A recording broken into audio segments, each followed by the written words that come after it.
Passamos a leitura, irmãos, na primeira epístola do apóstolo Paulo, destinada aos Coríntios.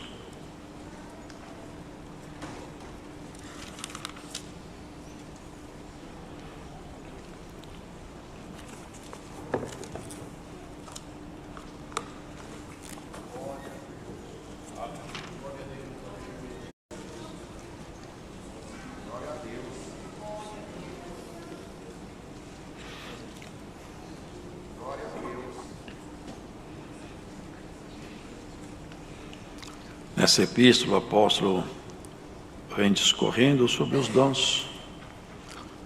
E aqui ele fala que vai mostrar um caminho mais excelente ainda. É precisamente esse capítulo aqui, 13.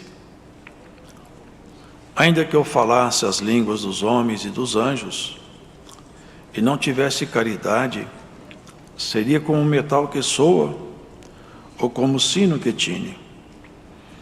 E ainda que tivesse o dom de profecia, e conhecesse todos os mistérios e toda a ciência, e ainda que tivesse toda a fé, de maneira tal que transportasse os montes, e não tivesse caridade, nada seria.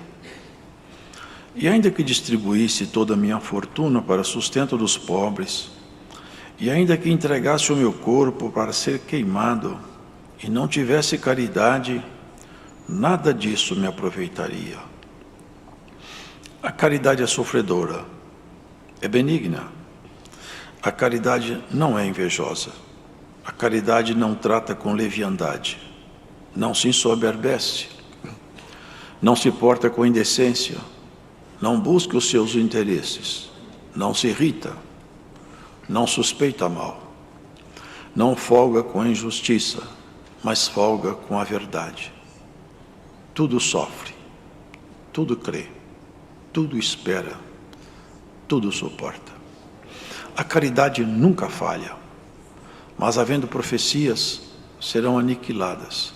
Havendo línguas, cessarão. Havendo ciência, desaparecerá. Porque em parte conhecemos e em parte profetizamos.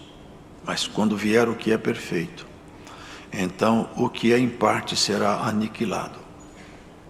Quando eu era menino, falava como menino, sentia como menino, discorria como menino. Mas logo que cheguei a ser homem, acabei com as coisas de menino. Porque agora vemos por espelho em enigma, mas então veremos face a face. Agora conheço em parte, mas então conhecerei como também sou conhecido. Agora, pois, permanece a fé, a esperança e a caridade, essas três, mas a maior destas é a caridade.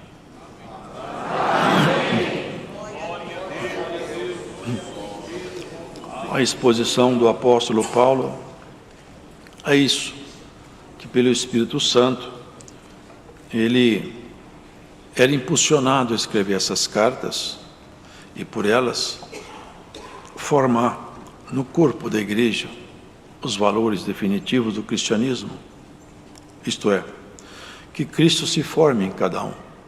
Esse é o propósito do Evangelho, modificar a nossa natureza, de tal maneira que nós venhamos a parecer com Jesus Cristo, no seu caráter, na sua dignidade.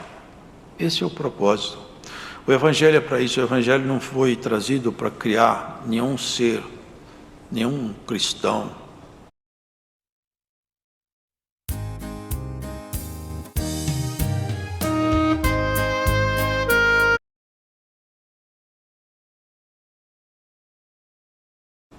Nenhum homem, como se ele tivesse alguma coisa em si mesmo diferente. Não foi para destacar ninguém. O Evangelho veio para levantar todos que estão caídos e colocá-los todos no mesmo patamar, na condição de filhos adotados. Esse é o objetivo da graça. A graça de Cristo é isso. Resgatar uma massa falida, e Ele fez conosco isso que está fazendo, resgatando a nossa história. Irmãos, é a construção. o trabalho de Deus conosco é gradativo por causa de nós, não por causa de Deus. Nós precisamos de tempo para absorver as coisas, para aprender, para reagir. E Deus é paciente. Ele vai aguardando o tempo oportuno. E por etapa, e de valor em valor, de luz em luz, Ele vai nos dando o caminhar nessa graça. Essa graça maravilhosa que Jesus Cristo nos trouxe a nós e nós vivenciamos. Paulo, ele expõe aqui sobre a suprema excelência da caridade.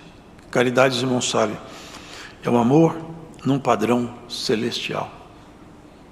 Não é o amor que os homens cantam em versos e prosas, porque isso é paixão. Não é o amor que as pessoas têm com as coisas naturais, porque isso de fato não é amor. O amor, até nessa versão de João Ferreira de Almeida, fica a palavra caridade, para ficar distinto daquilo que os homens chamam de amor. É o ágape. E essa proposta, irmãos, Pedro escreveu uma carta, e numa das suas cartas, eu não me lembro qual, acho que foi a segunda carta, ele falou assim, em sua epístola: olha, é como se ele estivesse estabelecendo algumas formas de construir valores, construir características cristãs em nós. Ele fala assim, em cima da fé, que a fé se torna então a base de apoio de toda a construção, porque sem fé é impossível agradar a Deus. Ninguém pode aproximar-se de Deus se não tiver fé. A fé é o pré-requisito. Ele capacitou o ser humano a ter fé. Basta o ser humano aceitar a Jesus Cristo.